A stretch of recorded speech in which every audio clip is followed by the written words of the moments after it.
5 seconds. Mr. Chairman, sir, at the very outset, let me express my regrets that there is such a delay in replying to the debate on the rise in prices.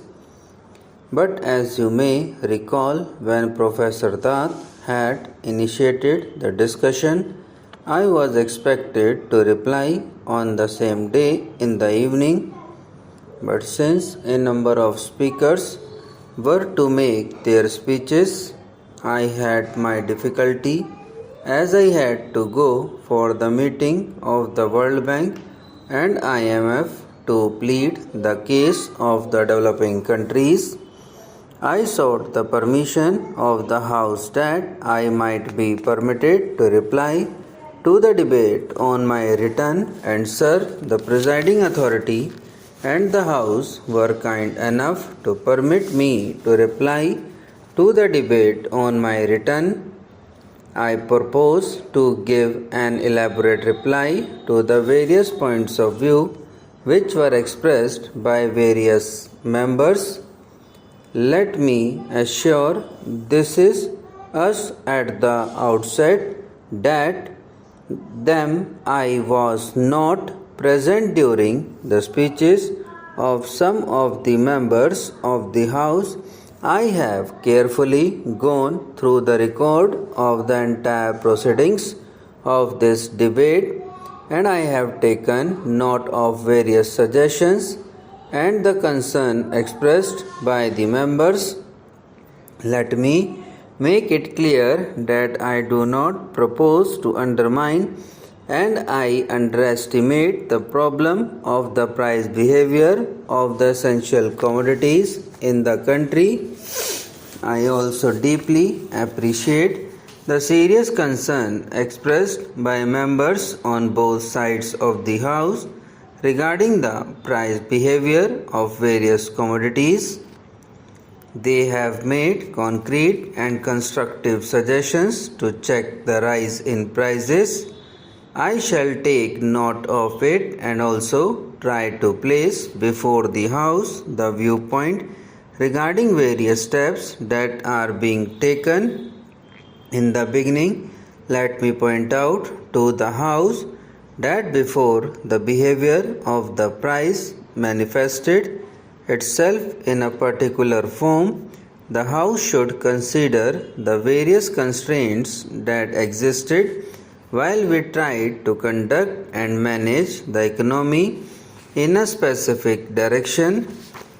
On 1st December 1989, unfortunately, the deficit was of the order of rupees 13,800 crores, and by the end of December, it was of the order of rupees 11,800 crores. The House may recall that in the last budget, the deficit projected was of the order of rupees 7,300 crores. There was a substantial rise. By the end of November 1982, the foreign exchange reserves were only rupees 5,000 crores, and the balance of payments position in 1989-90 was of the order of rupees 7,700 crores. In terms of trade deficit, the inflationary rate at that time was almost 8%, that is, on the annual basis. Under these constraints, we had to start functioning, and as a result of that, certain pressures on our economy were visible right from the very beginning. Sir, I would like to refer to the post-budget situation. I cannot pass on the entire responsibility and burden on what happened in the previous government. I must fully take up the responsibility of the post-budget situation, and I would like to place before you what were the alternatives that were available in the face of such an alarming situation. when the country had to face severe financial and economic constraints. Sir, almost all the economists, almost all the trade unionist leader of Kisan movement, all of them had warned before the presentation of the budget that unless you are able to restrain the deficit to a great extent, you will not be able to check the inflation in a longer range. Therefore, the first important task was to see that the deficit is restrained to as small value as possible. There were two possibilities.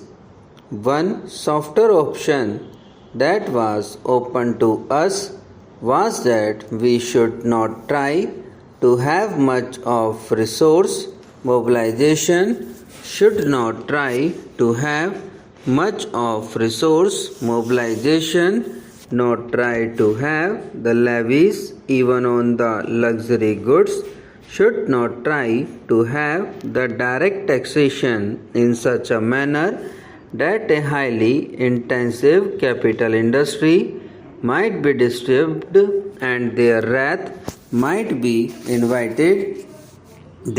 Our job would have been to see that we should not have much of resource mobilization and on the other hand try to allow deficit to expand.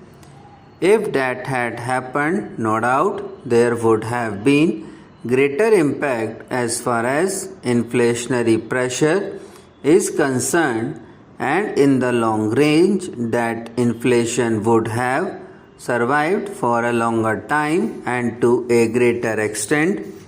The second option was harder option. It was that we should try to have resource mobilization, try to have more mopping up from the industrial houses, try to have additional resource mobilization from the rich and again try to tax the luxury goods of elites' consumption. As that was not adequate, an unpopular task, an unpleasant task of mopping up certain resources, even from the petroleum products, was taken up.